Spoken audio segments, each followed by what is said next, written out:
Sarah and Kevin here down at Market Wines. We are always so excited about the new wines. I say that every week. I'm like, I'm super excited to talk about these wines. You say that a lot. And maybe too much.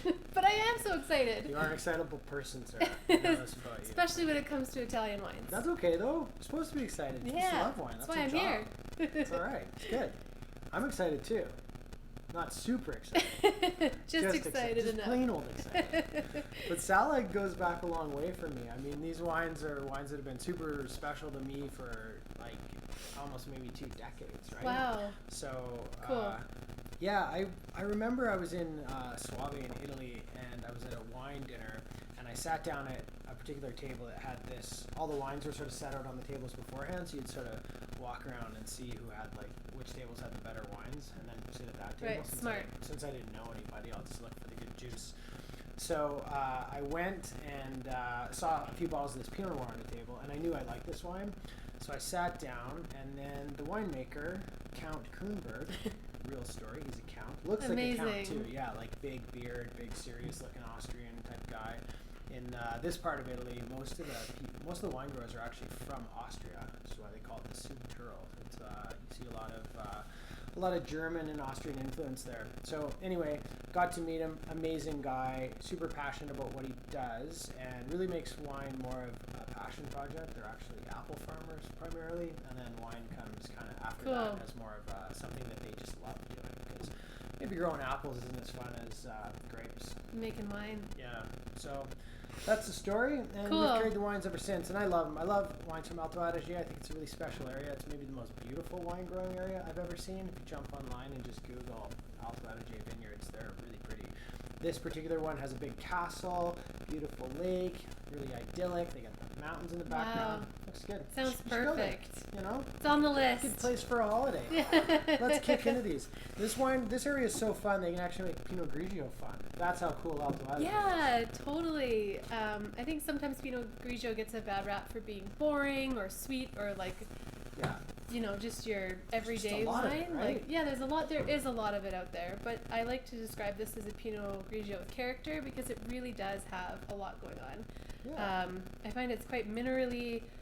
If you're into like Chablis or Sancerre or some of those like higher mineral content whites, this would be a great Pinot Grigio to go for. Yeah, I mean, across the board, this is going to be a more expensive region to grow grapes. So, because you've got mostly hills and mountainsides, and you're way up north, so vineyard land's quite a bit more expensive than it would be, say, if you were in the south, where you can grow a lot of Pinot Grigio, but it's going to be kind of basic, boring Pinot Grigio in the heat down there. Pinot Grigio likes just kind of a cooler climate and a little more gravelly soils, a little more stone in the soils. These guys are mostly based on limestone, which I think adds a nice kind of cut to the wines. But you're right, for Pinot Grigio, there's a lot going on here because it's a pretty easy grape variety to just ignore. Just think, it's I don't think we give it enough credit or really see its potential because there is just so much mass production of it. But when you see it from areas like Alto Adige or Alsace, you can really see like what this grape can offer if it's grown in the right area. Because there's a reason there's so much Pinot Grigio out there.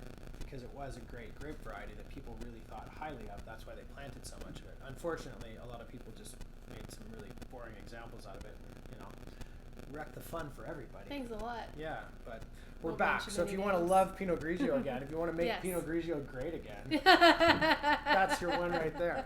I see a hat coming on. Not on this guy. All right, let's jump into something really exciting, a little Moscato Giallo. So tell the good people about this one. Yeah, so these just arrived. I haven't seen this wine in our shop before, so I'm super excited. So it's made with Moscato, which is, and it's not sweet, it's completely dry. So when we hear Moscato, sometimes we get scared and we're like, oh my god, it's going to be super sweet. I don't get scared. Do you get scared? I don't get scared. A little bit scared. I don't get scared of wine. I look scared. But it has like the classic aromatics. So Moscato is one of the most aromatic grape variety in the world. You don't need to pick that up. I can smell that from there. Right? Yeah. Like as soon as you pop the cork, it's just like That's wafting Moscato. of like Couldn't be anything else. flowers and lilies. It's really incredibly floral. It has that kind of like white lily thing going on, right? Like it's just such a crazy smell. It's almost like tricks your brain, right? Because you think like there's no way that can be dry.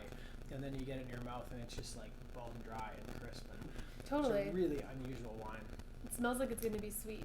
I was on the cusp whether I was bringing this in because we've been working with Selig for a long time, and usually we sell lots of this. Yep. I don't usually order this, maybe a little bit of this guy, but I was feeling sassy, and I thought, we're gonna order them all and see what goes. I think you made a good choice. Yeah, I think people are looking for some fun, different stuff, right? Like not the same old thing from Italy, and that's what we do at Market Wines. We find unique and fun things that you're not going to find everywhere else. So we decided to go for it. I'm glad we did because it's selling like crazy. Yeah, I would drink this all day. It actually has me dreaming of a hot summer day on the patio and this with a nice little salad. Yeah, I was going to say, prawns. food with this is tricky, right? Like I always ask you for a food recommendation, and you got to think about this one because you can't just throw down anything with that. What's your mind conjuring up? Well, there? I think anything kind of Asian influence, like a seared tuna steak would be really nice with like some sesame, ginger. Yeah. It's not sweet, but I feel like it could handle a little bit of heat from ginger or like wasabi. I think so. I wouldn't go anything too heavy or decadent with it. It's a pretty delicate wine, even though it is so intensely aromatic. Yeah, agreed. I think you'd have some fun with that on the table, though. I bet you'd surprise you what that goes with. Mm-hmm. I'm thinking like whitefish, things like that would go really well, but yeah, Asian influence definitely. Some coconut, Thai, lemongrass. maybe some Thai food. Yep. A little hot, spicy soup.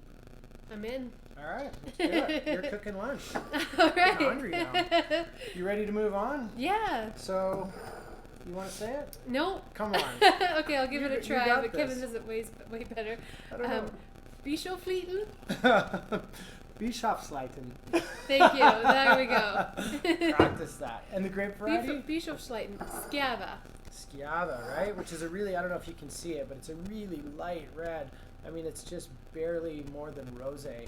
So it makes a really fun wine to like launch a dinner party if you're doing like a little bit of charcuterie. You couldn't do any better than that, I think, with the charcuterie plate to start off the night. Totally. What do you think, Sarah? It's almost like a Pinot Noir, Nebbiolo kind of. You could chill it slightly if it was a hot day and I you're would serving chill it this, with yeah. appetizers. I like it. It brings out the fruit a little bit more, kind of cuts down with the tannin. And there's some good acidity. Like this is nice and crisp and fresh.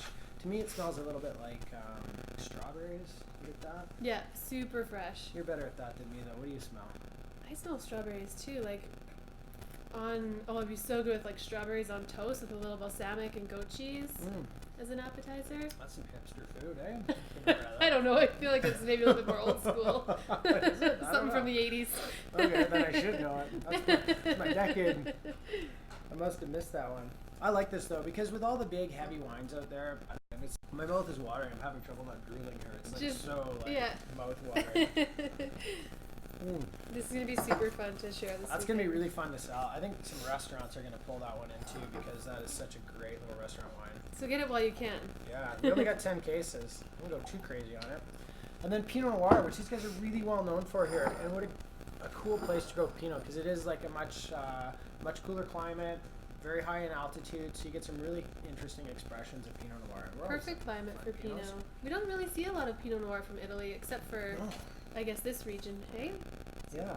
What's this go for? We should do the prices. I think $29.95. Yep, and for that guy? the other three are $32.95. 32. So they're all around $30. So we're a little more expensive, and you can come down and try them probably all at what? Coming up soon? Oh, Festivino. So, yes, our February Italian 1st. wine festival, February 1st. Right on. These landed just in time, so we'll definitely be pouring these at that event. So it's going to be over 30 different Italian wines. We have food from Sofrito at the Calgary Farmers Market, and Gord does an amazing job. All right. So it's Great going to be food, great wine. February 1st, 20 tickets left. See you then. Thanks.